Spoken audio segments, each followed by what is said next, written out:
आप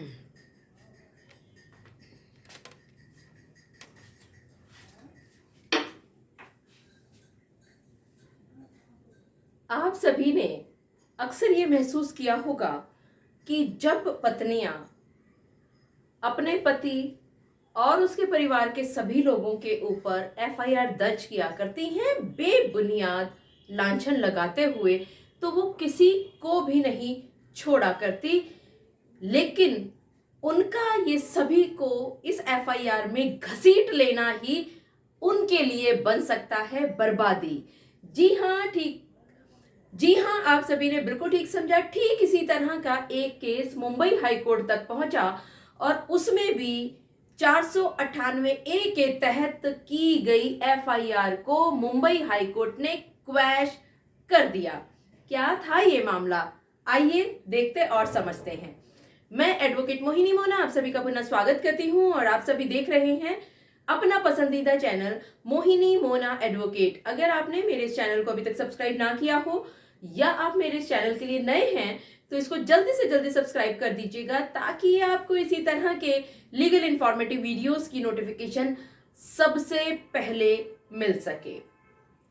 मुंबई हाईकोर्ट की टिप्पणी रही कि अगर जुडिशियल रिलीफ मांगती है कोई पत्नी और उससे अगर किसी व्यक्ति की प्रतिष्ठा को धब्बा लगता है, वो प्रतिष्ठा, वो रेपुटेशन दोबारा से बहाल नहीं की जा सकती। आइए समझते हैं क्या था ये केस।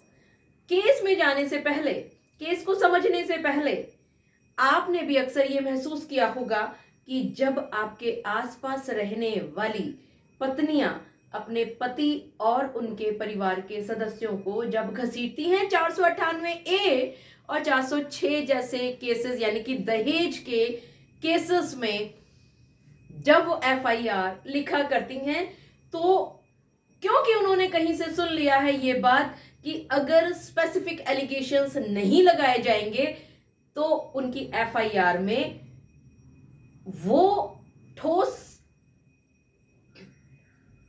तो उनकी एफआईआर पर उतनी कड़ी कार्यवाही नहीं की जाएगी और हो सकता है कि उनकी एफआईआर खत्म कर दी जाए। तो अब होता क्या है, उन्होंने ये सुन लिया स्पेसिफिक एलिगेशंस लगाने हैं, यानी कि एक व्यक्ति जिनका नाम वो एफआईआर में लिख रही हैं उनके खिलाफ कोई एक उदाहरण बताते हुए उनको एफआईआर लिखनी है। जनरल या वेग एलिगेशंस पर सिर्फ एफआईआर नहीं होगी। तो अक्सर लड़कियां क्या करती हैं, वो ये कह दिया करती हैं छोटे छोटे उदाहरणों में कि मेरी सास ने फला फला दिन मुझे ऐसे मारा, या मेरी ननंद ने इस तरह से मुझे परेशान किया, घर में लोग आए हुए थे उनके बीच में उन्होंने मुझे पानी लाने के लिए कह दिया। यानी कि वो बिना बात के उदाहरण लिखा करते हैं। और ठीक इसी तरह का, बिल्कुल इसी तरह का एक केस पहुंचता है मुंबई हाईकोर्ट में। यहां पर जो कंप्लेनेंट हैं उन्होंने अपने भाई और परिवार के सभी सदस्यों के खिलाफ एक एफआईआर दर्ज कराई। ये एफआईआर दर्ज होती है सन 2019 यानी कि 2019 में, यानी कि 2019 में ये एफआईआर दर्ज की जाती है। और यहां पर उन्होंने सभी व्यक्तियों के खिलाफ तो एलिगेशंस लगाए थे, लेकिन जो व्यक्ति मुंबई हाईकोर्ट में पहुंचता है एफआईआर को क्वैश कराने के लिए, सिर्फ हम उतना ही टुकड़ा, उतनी ही बात समझते हैं इस वीडियो के माध्यम से। ये जो भाभी हैं इस पत्नी की, जिसने अपने पति और अन्य लोगों का खिलाफ ये केस लगाया था, तो ये जो जुडिशियल ऑफिसर हैं, ये जो जुडिशियल ऑफिसर हैं, ये इस पत्नी के पति की बहन यानी कि इनकी ननंद हैं। इन्होंने इस ननंद के लिए ये एलिगेशंस लगाए कि इस ननंद ने इस भाभी को मानसिक और शारीरिक नुकसान बहुत तरह से पहुंचाया। यहां पर ये कुछ उदाहरण भी बीच में एफआईआर में लिखा करती हैं। जैसा मैंने शुरुआत में बताया कि अब लड़कियों की मुसीबत आन पड़ी है, वो स्पेसिफिक एलिगेशन लगाने के चक्कर में न जाने क्या क्या लिख दिया करती हैं। खैर, ये कहती हैं भाभी कि इनकी जो नंद है, ये जो जुड़ी ये खैर ये कहती हैं ये भाभी कि इनकी जो ये ननद है जो कि जुडिशियल ऑफिसर है, ये और इनका भाई यानी कि इस भाभी का पति, ये दोनों भाई बहन बाहर से चिकन बिरयानी को ऑर्डर करते हैं और ये कहती हैं कि इनकी ननद ने इनको ये कहा कि वो अपना खाना अपने आप बनाएंगी। तो ये एक उदाहरण था कि इन्होंने इस तरह से इनको कहा, भाभी ने, कि नंद ने मुझे शारीरिक और मानसिक नुकसान पहुंचाया। इसी तरह से एक घटना का वो जिक्र करती हैं कि इस नंद ने, जो कि जुडिशियल ऑफिसर हैं, इन्होंने इस भाभी को एक जो कि अच्छी तरह से बना हुआ कंस्ट्रक्टेड टॉयलेट भी नहीं था, वहां पर जाकर के कपड़े बदलने के लिए कहा। अब देखिए, खैर मैं कोई टिप्पणी नहीं करूंगी इस बात पर। इसी तरह से ये भाभी अपनी इस ननंद जो कि जुडिशियल ऑफिसर हैं, उन पर ये आरोप लगाती हैं कि उन्होंने ये कहा अपनी भाभी को कि वो किसी भी ससुराल वालों के खिलाफ आवाज नहीं उठाएंगी। इसके साथ साथ यहां पर बात नहीं खत्म होती है। ये भाभी अपनी ननंद को ये भी आरोप लगाती हैं कि क्योंकि इनकी पत्नी न्यायिक अधिकारी हैं, तो उनको किसी भी तरह का पक्षपात नहीं करना चाहिए था। उनको यानी कि इस भाभी को, इस ननंद को अपने भाई का कभी भी समर्थन नहीं करना था और इस ननंद को अपनी भाभी में दोष निकालने की बजाय जो भी इनका विवाद था, जुडिशियल ऑफिसर यानी कि एक न्यायिक अधिकारी होने के नाते इस विवाद में निष्पक्ष हस्तक्षेप करना चाहिए था। इस तरह की घटनाओं का वर्णन करती हैं ये कंप्लेनेंट जो कि भाभी हैं।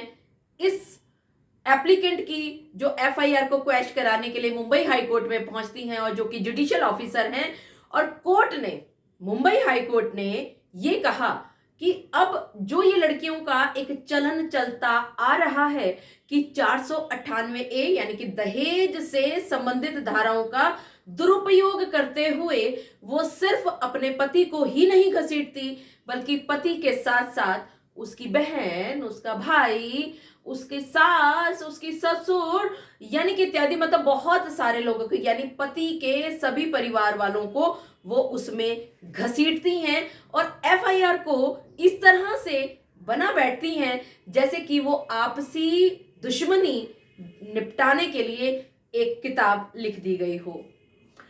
मुंबई हाई कोर्ट की एक टिप्पणी ये भी रही कि इस abuse of process of law को रोकने के लिए, ये जो कानून का दुरुपयोग कर रही हैं लड़कियां, इसको रोकने के लिए ये जो जुडिशियल ऑफिसर है, जो एप्लीकेंट है, जो एफआईआर क्वैश कराने के लिए पहुंचते हैं मुंबई हाई कोर्ट में, इनके अधिकारों की रक्षा करने के लिए, और जो न्याय का मुख्य उद्देश्य था कि किसी भी बेगुनाह को सजा ना मिले, परेशानी ना हो, उसकी रक्षा करने के लिए, उसको सुरक्षित करने के लिए इस एफआईआर में इस एप्लीकेंट का नाम लिखना निकल, और इस एफआईआर में इस एप्लीकेंट के विरुद्ध जो एफआईआर में नाम लिखा गया है, उनका नाम क्वैश कराना बहुत बहुत जरूरी है। और ये कहते हुए मुंबई हाई कोर्ट ने इस न्यायिक अधिकारी के खिलाफ की गई एफआईआर को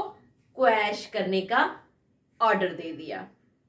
तो देखा आपने, अगर आप हिम्मत बना करके रखोगे, अगर आप अपने आप में मजबूती बना करके रखोगे, अगर आप अपनी आवाज उठाने में झिझकोगे नहीं, तो विश्वास कीजिए सिर्फ निचली कोर्ट ही नहीं, हाई कोर्ट्स भी और सुप्रीम कोर्ट भी, सभी लोग आपके साथ खड़े हुए हैं आपकी रक्षा करने के लिए। देर है तो सिर्फ इस बात की कि आप अपने अधिकारों को समझें और उन अधिकारों की रक्षा के लिए आप आवाज उठाने में देरी ना करें। मुझे पूरा विश्वास है कि आप सभी को मेरा आज का वीडियो भी बहुत अच्छा लगा होगा। अगर आपको मेरा आज का वीडियो भी अच्छा लगा तो इसको लाइक, शेयर और कमेंट करना ना भूलिएगा। और हाँ, अगर आप मेरे इस चैनल के लिए नए हैं तो इसको जल्दी से जल्दी सब्सक्राइब कर दीजिएगा, ताकि आपको इसी तरह के लीगल इंफॉर्मेटिव वीडियोस की नोटिफिकेशन सबसे पहले मिल सके। अपना और अपने परिवार का बहुत अच्छी तरह से ध्यान रखिएगा। Thank you, take care, bye bye.